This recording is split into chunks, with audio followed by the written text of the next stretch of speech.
La noche había caído sobre Jerusalén con un silencio profundo. Las antorchas iluminaban apenas los muros antiguos, y el viento parecía traer consigo ecos de tiempos lejanos. En una pequeña estancia, una lámpara de aceite permanecía encendida. Allí, en el corazón del alma humana, comenzaba un encuentro que no pertenecía al tiempo.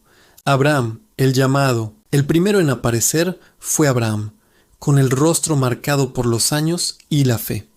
Sus ojos miraban al horizonte, como cuando Dios lo llamó a dejar su tierra sin saber a dónde iba.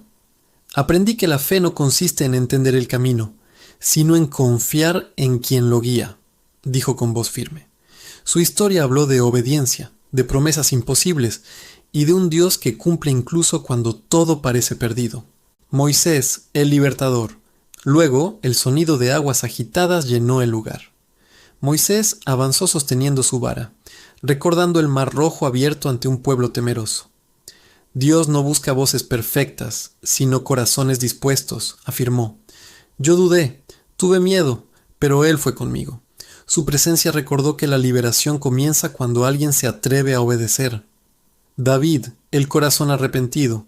Desde la sombra surgió David, aún con su arpa. Rey, pastor, guerrero y pecador arrepentido.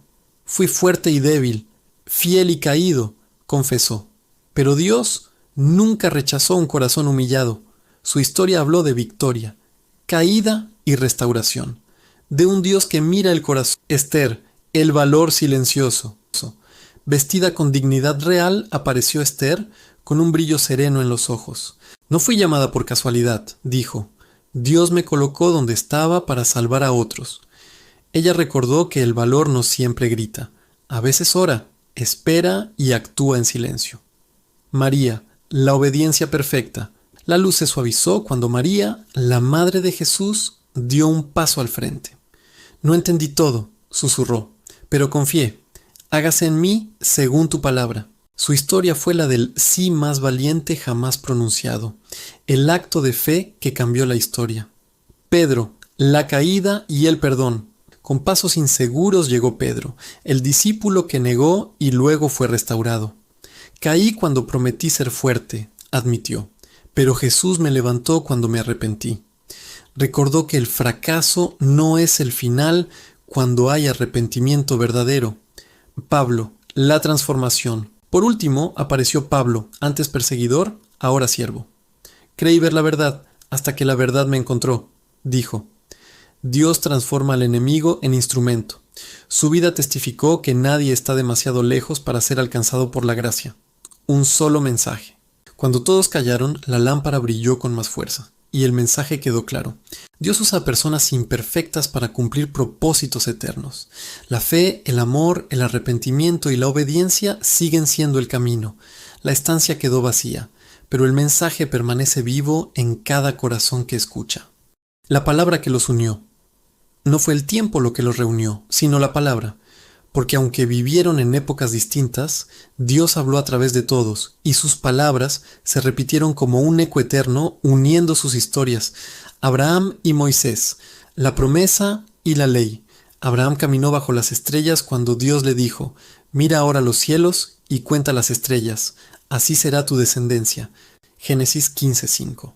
Siglos después, Moisés condujo precisamente a esa descendencia fuera de Egipto. Al recibir la ley en el Sinaí, comprendió que caminaba sobre una promesa hecha mucho antes. Yo soy el Dios de Abraham, de Isaac y de Jacob. Éxodo 3:6. Aunque nunca se vieron, la promesa y la ley se encontraron. Moisés y David, liberación y adoración. Moisés cantó junto al pueblo tras cruzar el Mar Rojo. Jehová es mi fortaleza y mi cántico. Éxodo 15:2. Años después David con su arpa repetiría el mismo espíritu en los salmos. Jehová es mi pastor, nada me faltará. Salmos 23:1. Ambos lideraron al pueblo en momentos distintos, pero la alabanza fue el lenguaje común. David y los profetas, la voz que confronta. David cayó y fue Natán, profeta de Dios, quien lo enfrentó con una historia que atravesó su corazón. Tú eres aquel hombre. 2 Samuel 12:7. David respondió con arrepentimiento genuino. Crea en mí, oh Dios, un corazón limpio. Salmos 51:10 aquí. La palabra corrigió al rey, mostrando que nadie está por encima de Dios. Esther y los salmos, ayuno y clamor. Antes de presentarse ante el rey, Esther llamó al pueblo al ayuno. Ayunad por mí. Esther 4:16. Ese clamor reflejaba lo que David ya había escrito. A ti, oh Jehová, clamaré. Salmos 28:1.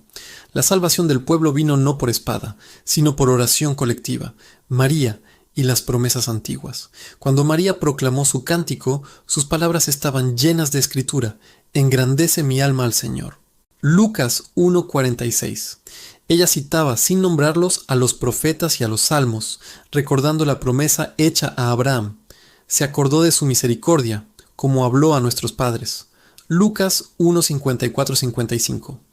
El Antiguo y el Nuevo Testamento se encontraron en su voz. Jesús, Pedro y David, la roca y el pastor. Jesús miró a Pedro y le dijo: Tú eres Pedro, y sobre esta roca edificaré mi iglesia. Mateo 16:18. Pedro, años después, recordaría las palabras de David: El Señor es mi pastor.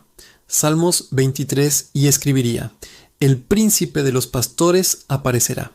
1 Pedro 5:4. La promesa del pastor se cumplía en Cristo. Pablo y todos ellos, la palabra viva. Pablo, citando la ley, los profetas y los salmos, declaró: El justo por la fe vivirá. Romanos 1:17. Lo que Abraham creyó, lo que Moisés proclamó, lo que David cantó, lo que María aceptó, lo que Pedro anunció, Pablo lo explicó al mundo. Un solo Dios, una sola palabra. Aunque nunca se sentaron juntos en una mesa, la Escritura los unió. Sus voces, separadas por siglos, formaron una sola historia. Toda la Escritura es inspirada por Dios, según Timoteo 3:16, y sigue hablando hoy. La palabra que sigue viva. No fue un final lo que llegó, fue una continuación. Porque cuando las voces de Abraham, Moisés, David, Esther, María, Pedro y Pablo parecían haberse apagado, la palabra seguía hablando. No desde el pasado, sino desde el presente. El eco de Abraham: creer sin ver. Abraham creyó cuando no tenía pruebas, solo una promesa, y creyó a Jehová, y le fue contado por justicia. Génesis 15:6. Jesús, siglos después, confirmó esa misma fe. Abraham vuestro padre se gozó de que había de ver mi día. Juan 8:56. La fe que comenzó mirando estrellas, terminó mirando a Cristo. Moisés y Jesús, la ley cumplida. Moisés levantó la ley para mostrar el camino. Jesús vino a cumplirla. No penséis que he venido para abrogar la ley. Mateo 5:17. Moisés habló con Dios cara a cara. Jesús habló como Dios mismo. Y en el monte ambos se encontraron. Y he aquí les aparecieron Moisés y Elías hablando con él. Mateo 17:3. La ley y los profetas dieron testimonio del Hijo. David y Jesús, el Rey prometido. David cantó sobre un Rey eterno. Tu trono, oh Dios, es eterno. Salmos 45:7. Jesús entró en Jerusalén como cumplimiento de esa alabanza. Hosana al Hijo de David. Mateo 21:9. El pastor se convirtió en rey. El salmo se convirtió en realidad. Esther y la iglesia, llamados para este tiempo. Esther oyó una advertencia. Y quién sabe si para esta hora has llegado al reino. Esther 4:14. Hoy esa pregunta resuena en cada creyente. Porque la fe no fue hecha solo para ellos. Fue hecha para nosotros. María y la obediencia que transforma. María no predicó multitudes, no escribió cartas, no lideró ejércitos, pero dijo: hágase conmigo conforme a tu palabra. Lucas 1:38. Y ese sí cambió la historia. La obediencia silenciosa sigue siendo una de las formas más poderosas de fe. Pedro, Pablo y nosotros, caídos, llamados, restaurados. Pedro negó, Pablo persiguió. Ambos fueron transformados. Apacienta mis ovejas. Juan 21:17. Por la gracia de Dios soy lo que soy. 1 Corintios 15:10. Si Dios los usó a ellos, ¿por qué no podría usarte a ti? La escritura no terminó. Llegó a nosotros. La Biblia no es solo un libro de historias antiguas, es una conversación viva. La palabra de Dios vive y permanece para siempre. 1 Pedro 1:23. Cada versículo sigue buscando un corazón dispuesto. El llamado final. Tal vez hoy no camines desiertos como Abraham, ni cruces mares como Moisés, ni cantes salmos como David, pero la misma palabra te habla hoy. ¿Qué personaje bíblico te marcó más? ¿Qué versículo ha tocado tu corazón en este momento de tu vida? Déjalo en los comentarios. Comparte este mensaje con alguien que necesite esperanza, porque la palabra sigue viva y sigue uniendo vidas